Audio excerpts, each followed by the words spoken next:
सुप्रभात बच्चों।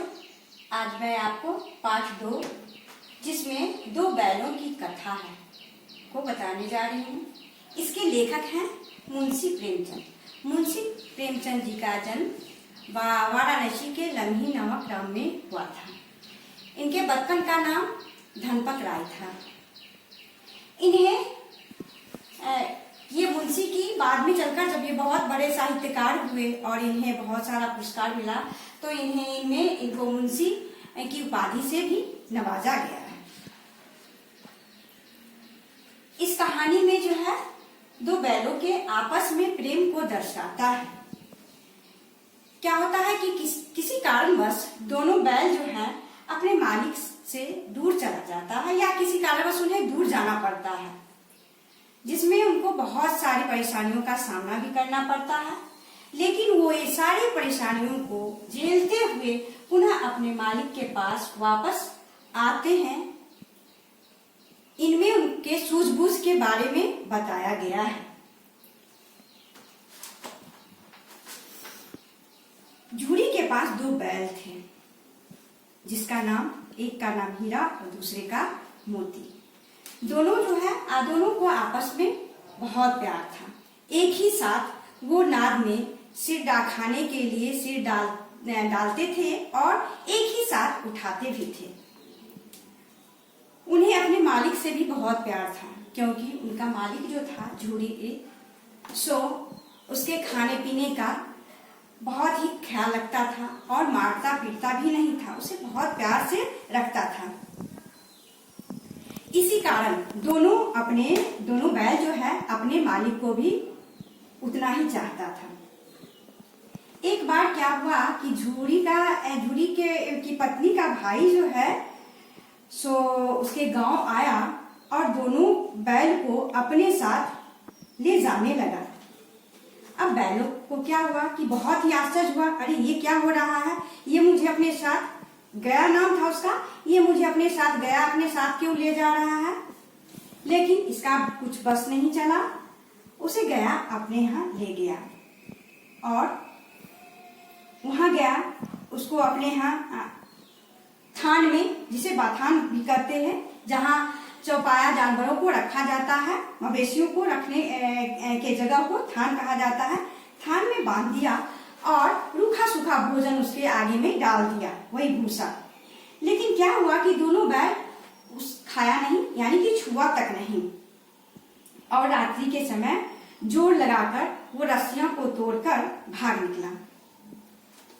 सुबह उठकर जब झूरी अपने थान पर जाता है तो दोनों बैलों को देखकर बहुत ही प्रसन्न होता है कि अरे ये दोनों यहाँ कैसे आ गए। लेकिन तभी झूरी की पत्नी जो है वहां आती है और दोनों बैल को देखकर जल भून जाती है, यानी कि वो चिढ़ जाती है कि ये फिर यहाँ आ गया।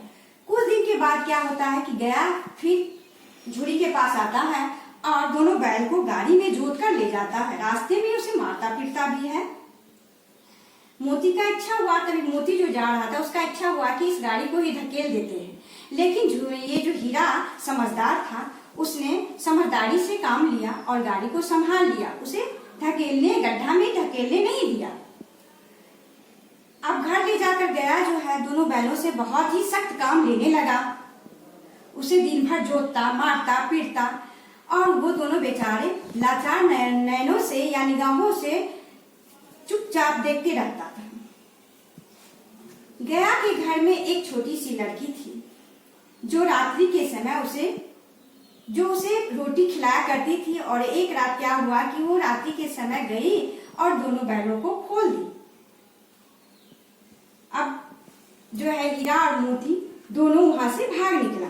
भागते भागते क्या हुआ कि कुछ दूर आगे जब बढ़ा, उसके पीछे एक शान लग गया, जिसे देखकर वो दोनों पहले तो घबराया, लेकिन फिर मुकाबला करने के बारे में सोचने लगा।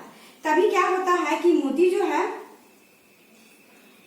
हीरा पर जो है ये सांड जो है वार करता है और मोती क्या करता है कि पीछे से जाकर अपने सींगों से सांड को चोट पहुंचाता है। यह देखकर सांड जो है घबराकर वहां से भाग जाता है। कुछ दूर ये दोनों बैल भी पीछा किए, परंतु फिर वो लौट आए। अब दोनों बहुत खुश थे कि चलो आजाद है, स्वच्छंद है, अब घर की तरफ चला जाए। दोनों जैसे ही बढ़ते हैं कि रास्ते में एक रास्ते में उनका नजर मटर के खेत पर पड़ता है। जो देखते ही मटर का खेत देखते ही उन्हें और भूख, एक तो भूख लगी हुई थी और मटर का खेत देखते ही उसे जो उनकी भूख सताने लगी। वो मटर के खेत में खाने के लिए घुस गया और खा रहा था कि तभी क्या हुआ, खेत का रखवार वहां आ पहुंचा और दोनों को घेर पकड़कर और उसे कांजी हाउस में बंद कर दिया।